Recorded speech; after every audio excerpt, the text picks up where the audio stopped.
प्रतिनिधि, सवाल मेरा है, देखिए एक हर ट्रायल की एक टेस्टिंग होती है, क्योंकि आप डॉक्टर हैं इसलिए बोल रहा हूं ये बात। हर ट्रायल की एक टेस्टिंग होती है, टेस्टिंग इन्होंने कर ली और टेस्टिंग का रिजल्ट ठीक मिल रहा है। अब बताइए क्या करेंगे आप? 20 तो कहते हैं हमारा है और 80 में कर देंगे बंटवारा सामाजिक न्याय के नारे के साथ। कोई कुछ बोल भी नहीं सकता। बोलिए क्या बोलेंगे? फैक्ट्स भी दूंगा, पर उससे पहले मैं बोल दूं, भैया जी भावनाओं में बह के क्या बोल गए अभी आप लोगों के सामने बोले हम पाकिस्तान बांग्लादेश से भी पीछे हैं। हाँ, मैं वही कह रहा हूं। अरे जहां अपने टर्न पे बोले, अपने टर्न पे आप अपने टर्न। सोचिए उन बनाने वालों की जिन्होंने इंडेक्स बनाया, जहां आटे को लेकर झगड़ा हो रहा है, गोलियां चल रही हैं, भूखों मर रहे हैं, कटोरा लेके भीख मांग रहे हैं पूरी दुनिया से, वो हमसे नीचे हैं। गिरी हुई मानसिकता के वो लोग हैं जिन्होंने उस इंडेक्स में भारत को नीचे रखा, उससे ज्यादा निचली मानसिकता के वो हैं जो उसका ढिंढोरा पीटते हैं। अब मैं फैक्ट बताना चाहता हूं, ये जातियों की बात आई कहां से? आज कहा जाता है कि 6000 समथिंग जातियां हैं हिंदू समाज में। मैं चुनौती से कहता हूं, कोई हिंदू धर्म ग्रंथ दिखाओ इसमें 6000 जातियों के नाम लिखे हो। कहीं नहीं लिखे। सबसे पहले 2385 जातियां किसने लिखी? Herbert Risley, British census commissioner 1901 में, उसने सारी जातियों के नाम लिखे। दूसरी बात बताता हूं, अगर उसने फिर 1931 की जो आखिरी जनगणना जाति के आधार पर हुई, उसमें 4114 जातियां हैं। अगर 4000 भी थी तो ये किसमें लिखा जाना चाहिए था? अल्फाबेटिकल ऑर्डर में। मगर उसमें ऊंचे से नीचे में लिखा गया। ये ऊंच नीच किसने तय की?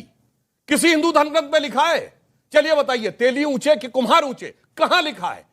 माली ऊंचे कि तेली ऊंचे, कहां लिखा है? यह हर्बर्ट रिस्ले के सेंसस कमीशन में लिखा हुआ है। और जिस आधार पे उसने ऊंचा नीचा तय किया, अब वो दुनिया में वाहियात कह के ठुकराया जा चुका। जानते क्या आधार था?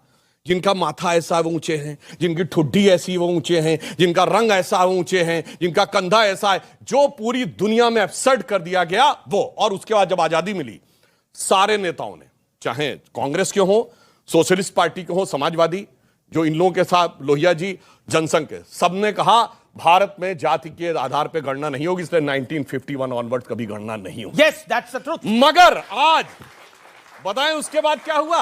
उत्तर से दक्षिण तक, उत्तर प्रदेश से लेकर कर्नाटक तक अपना हिस्सा पाने के लिए एक स्ट्रेटजी अडॉप्ट की गई। पहले खड़े हो एक जाति का नाम लेके, 10-12% जो कोई एक जाति बड़ी जाति हो, हर राज्य में कोई एक जाति ऐसी है जो 10-12% है, उसको लेके घनघोर जातिवाद की बात करो।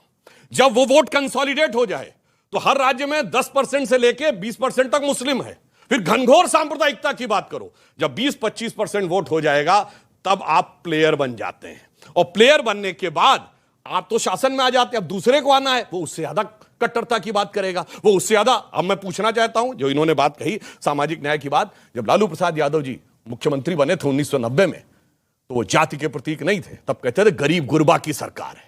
फिर अपने को संकुचित किया, दलित पीछे हो गया, पिछड़ा नेता बन गए।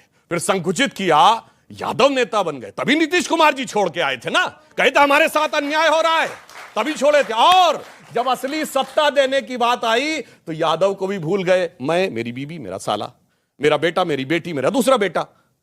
तो आखिर में ये जितने लोग आपको जाति का चूरन देते हैं, ये हकीकत में सिर्फ लॉलीपॉप दिखाते हैं सामाजिक न्याय की, और अपनी झोली अंदर भरते हैं। इसलिए एक पंक्ति में याद रखिए, एक लाइन सर, स्वतंत्रता का अमृत काल है, तो बस याद रखिए, ये मत सोचिए स्वतंत्रता के सारे कार्य पूरे हो गए हैं स्वप्न सब साकार कैसे मान ले हम, टल गया सर से व्यथा का भार कैसे मान ले हम, राष्ट्र को हैं लोग भूले, स्वार्थ है युग मंत्र सारा, वर्ग जाति विभेद की अब बह रही है कलुष धारा, इस अमा के तिमिर को अब अरुणिमा क्या मान ले हम, टल गया सर से व्यथा का भार कैसे मान ले।